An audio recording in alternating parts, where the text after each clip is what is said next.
Well, it's taken several days here in West Michigan, but the wildfire smoke continuing to thin out here in West Michigan. This has been a big influence the last several days of keeping the atmosphere really completely dry in our area. It's going to thicken up over to the north and east, but should not be impactful to us here over the next few days. So that means that rain chances kind of have more of an opportunity to come back. The difference is we just need a system now to bring us that chance. Not happening in the short term. Beautiful blue skies here today and will continue tonight and into tomorrow. Montcalm County going to have a gorgeous view of the sunset, and with fully clear skies right now and overnight tonight, we actually do run the chance of seeing northern lights, especially if you're north of I-96 here. I would say better view, obviously, the more north you are here tonight. But nonetheless, clear skies, calm winds, going to be a little cooler as well, as temperatures currently are sitting in the low 80s, 82 in Grand Rapids, Ionia, 84 South Haven and Holland, 82 as well in Battle Creek and Coldwater here. Tonight, temperatures back to the mid-50s along and west of US 131.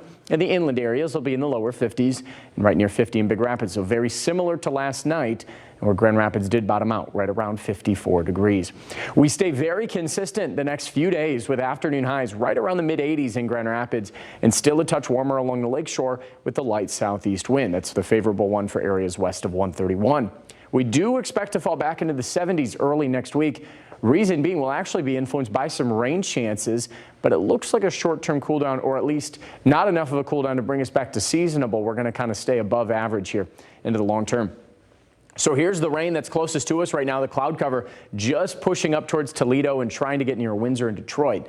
But that's not going to be an issue for us here in rainfall forecasts. But we do finally have a precipitation change in the outlook. The drier than normal is finally left. Looks like parts of West Michigan actually have what is a 40 to 50% chance to be wetter than normal for the 6 to 10 day stretch between next week Monday and then next week Thursday. So we mentioned the first rain chance may arrive Friday night and early Saturday morning, but this looks very isolated.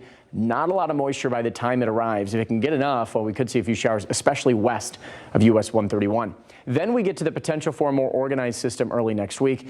Still a lot of variability, and we'll have to see how much moisture we see on Friday. I think if we get enough rain Friday, it'll actually influence a better chance for the system to arrive on Monday, because a lot of rain can lead to more rain. It's just kind of favorable in that sense. But first day of fall here on Sunday, and then chance for showers kind of wedged in between Friday night into Saturday, and then again Monday and Tuesday. So the warm air is still expected to stick around past this rain. It's not going to be long term here in West Michigan. So 8 to 14 day outlook, still very warm for us this time of year in through the end of September and early October. That first full week of fall, well, it looks like 70s, but that's still above the average high of 72.